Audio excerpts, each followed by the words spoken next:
Hi guys, comment nous y? Je dis nous sur Chanel Mathilda Le René pour un nouveau vidéo. Vidéo aujourd'hui guys, je nous parle dans le titre là, on va parler de qui pi bon pour un monde si on monde veut faire business, qui bon pi bon pour lui, qui bon prendre business là pi rentable, but entre Corée avec Turquie, qui est dans deux pays ça où il capable faire business. Mais avant d'entrer dans plus de détails, m'a dit merci à tout le monde qui est abonné avec Chanel yo, à tout ancien avec Chanel là, à tout ancien abonné yo, à tout nouveau abonné yo, m'a dit merci nous pas regret et ou même qui pas ko faire, ou même quand regarder vidéo ça là, ou même quand regarder vidéo ça, ou pas ko faire, ou qu'on pas ko abonner, but ou mettre à faire kounya la même ou pas regret et me garantis nous ça nous pas regret. M'a quitter nous avec intro et puis m'a tourner back.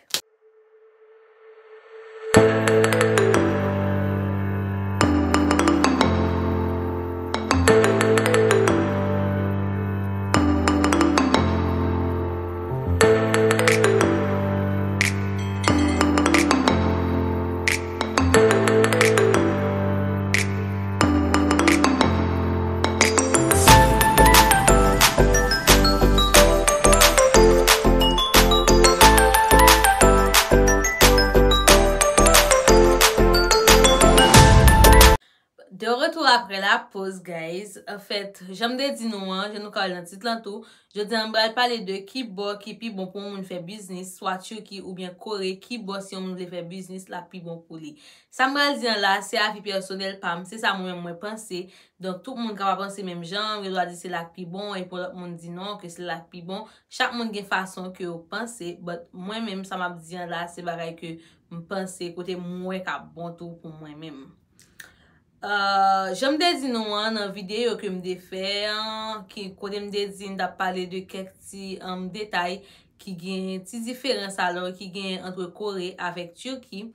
Moi te dit nous t'a comparer vie coréen avec vie Turquie parce que moi nous connais moi te vivre tous les deux côtés ça yo me vivre Turquie but connais m'a vivre Corée. On t'a fait une petite comparaison en fait entre deux pays ça yo que sur le plan économique, sur le plan social, peu importe sur le plan l'IA, moi te fait une petite comparaison. Moi te dit que vie coréen un genre plus cher que vie Turquie. Pas un genre. Vie coréen en fait li plus cher que vie Turquie. Donc qui ça nous te ka dire comme ça OK comme vie coréen plus cher que vie Turquie, business te ka plus fait vie Corée. Par contre ça nous même nous penser, but par contre ça nous même nous penser. Mais moi comme moi vivre dans tous les deux, je suis capable de avis pas, je suis capable de dire qui ça me penser, qui ça moi etc. OK, pour moi même qui ça moi. Nous connaissons business, ça va dépendre. Beaucoup de nous connaissons que business prend tout côté net. Grand pile monde qui vit Saint-Domingue qui a fait business Saint-Domingue et Haïti, ça veut dire la vraie bagarre Haïti pour vendre. Gen moun États-Unis tout a fait business. Tout connaît business pour un mode là net qu'on y a so son bagarre qui est important et qui bon tout pour parler. Pour moi-même, pour si on veut faire business, tous les deux côtés, on peut faire business tous les deux pays. Moi, ben raison pour tous les deux pays. Donc, quand on comme Corée cher, bagay, on va faire business là. OK, on prend exemple, guys. On prend exemple Turquie, côté que tout bagay, mais celle ça, tous les deux pays, on peut faire business, mais plus variété, c'est Turquie, on est capable de faire plus variété business, toute variété, toute pile de détails. On bon si entrer dans détail dans sujet exactement pour nous. La Turquie ou d'ailleurs, premier bagage si ou Turquie ou fait business ou voyer Saint-Domingue ou bien Haïti, li plus facile pour que sur Corée parce que nous connaissons Corée un genre plus loin que Turquie. Donc shipping n'a moins cher, moins cher pour Turquie que Corée. Ça c'est premier bagage là. Deuxième bagay là, gen bagay qui vend tout bagay en fait, à part de bagay électronique yo, Turquie tout bagay yo moins cher que Corée. Qui veut dire que l'on achète un bagay Turquie ou vous l'aller, l'on vous vendre soit Saint-Domingue, soit Haïti, la vend bien. Grand pile monde qui fait ça, grand pile monde qui fait ça. Pas qu'on y a, but dans moment que résidence c'était très facile, moun yo ten kon nan vini yo faire résidence te kon tombe bien rapide.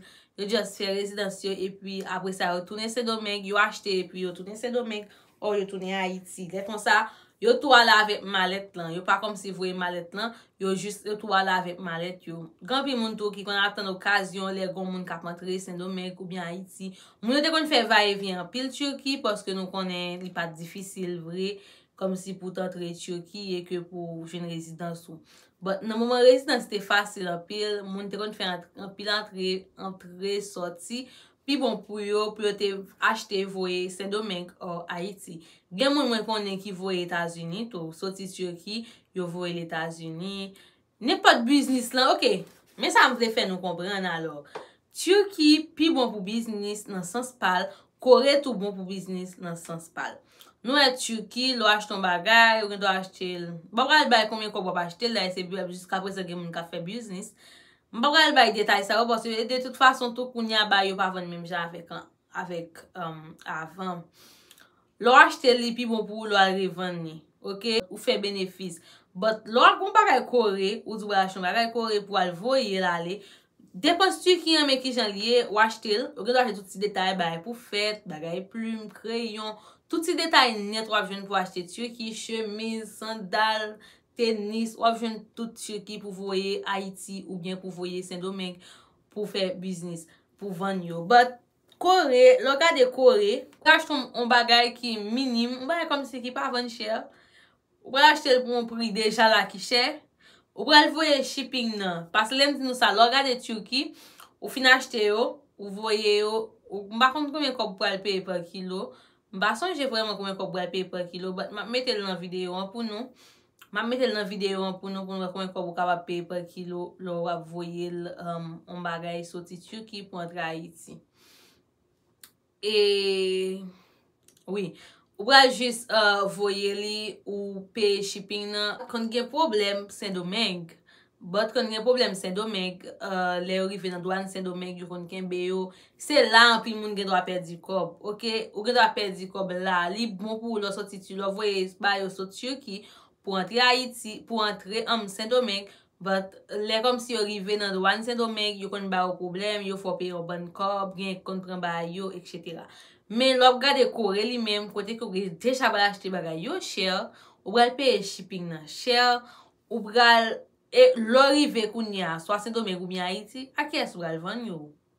Ou pa gen, mbap pale de bagay elektronik non, mbap pale de lot ti detay yo. Takou ti detay plume, crayon, kaye, ba sa ou pou pa van chèr Kore, ou gen do aven an kaye a 1500, 1600, 2001, ki bayon 2001 ka bayon $1.50, 3001 ka bayon $2, de fwa kon pres, gen kote tout ki fe legal tout, gen kote ki just mette legal, le yo zon bagay 2001 se $2.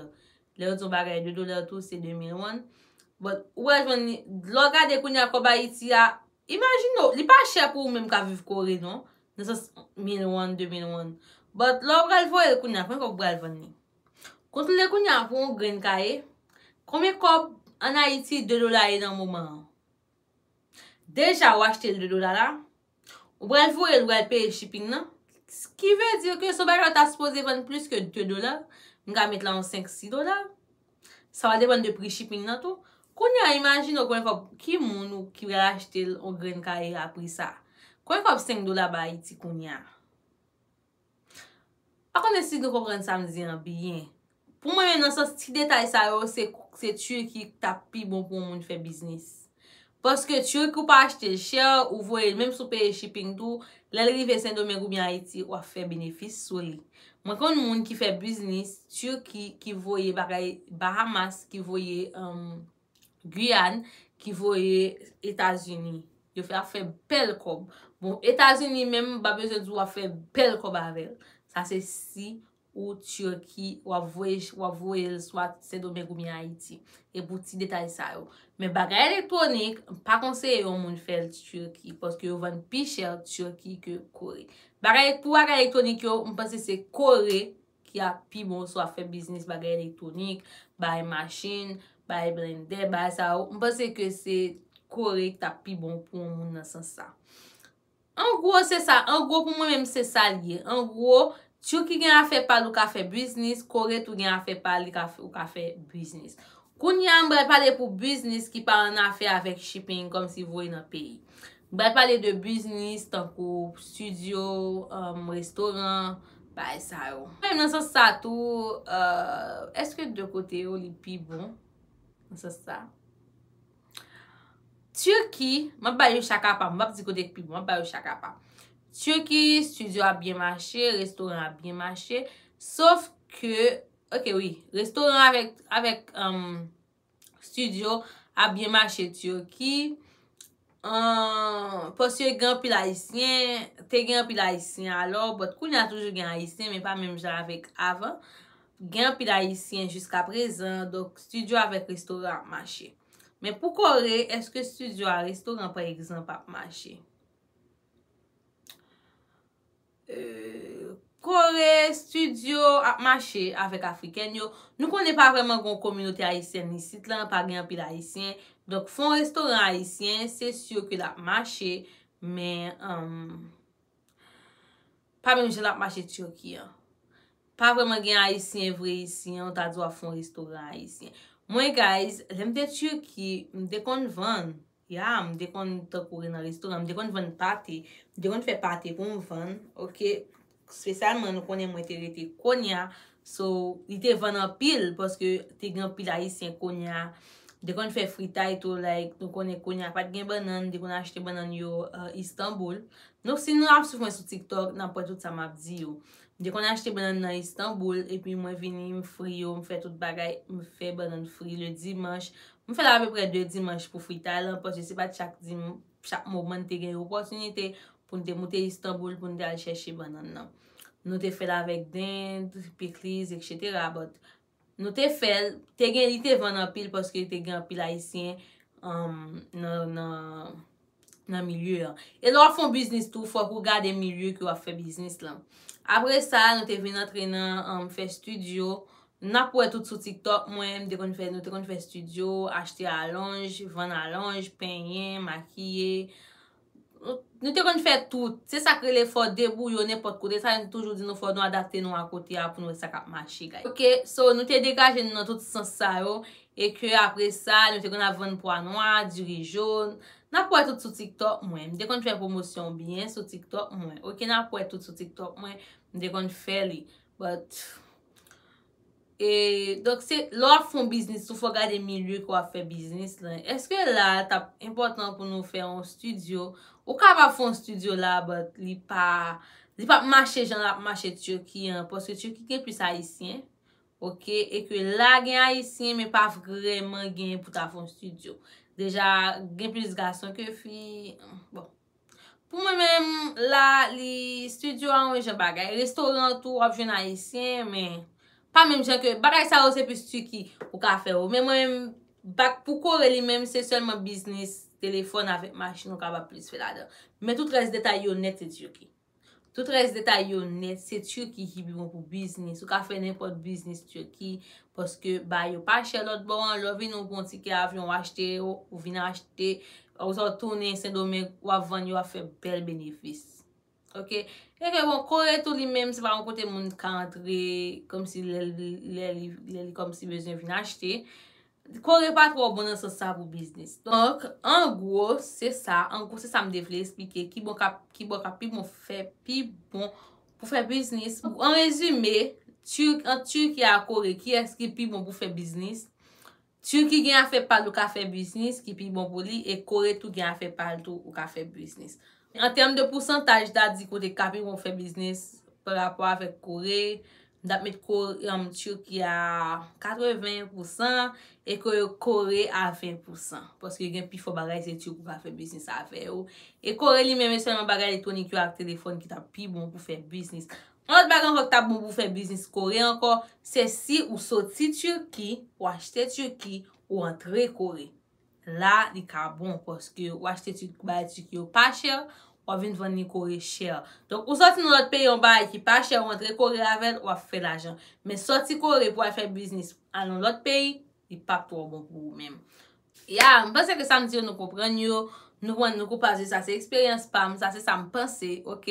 So, m'a dit merci à tout le monde qui est abonné avec channel là. Et ou même qui va faire, qui sont aptents pour faire, guys. Ok, al fel kounya guys, kounya ou pap regret. E m garantou sa, ou pap regret guys. Napre wè bientôt nan yon lot video.